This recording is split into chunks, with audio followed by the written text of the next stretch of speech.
In the past few weeks, I worked on a series of minimal, expressive landscapes. In total, I created 21 paintings. I talked about a whole bunch of different topics. I'll link a video at the end of this for you if you're curious and you want to watch more.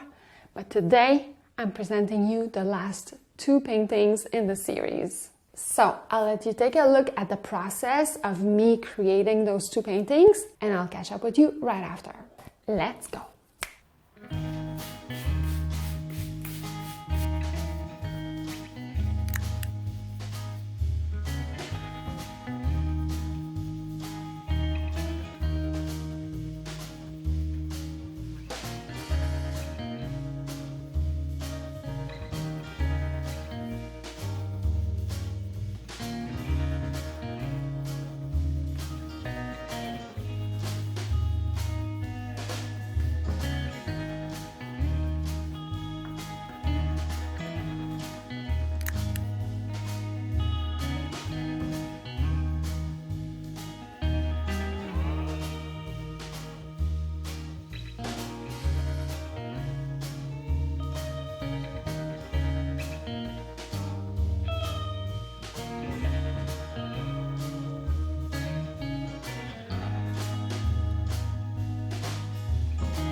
These paintings were all created from my imagination. That was the point of it. They were meant to be halfway between abstract and figurative, so kind of like expressive landscapes.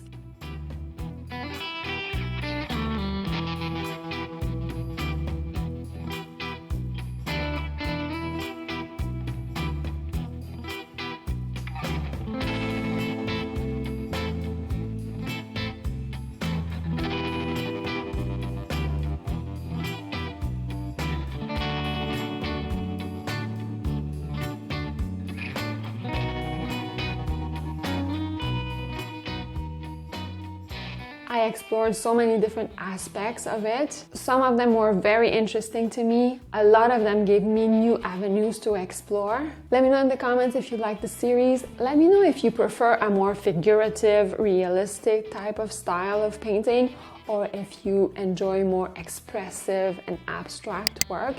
I'm curious. And if you want my basic tips to create your own version of an expressive landscape from imagination, you can watch this video next.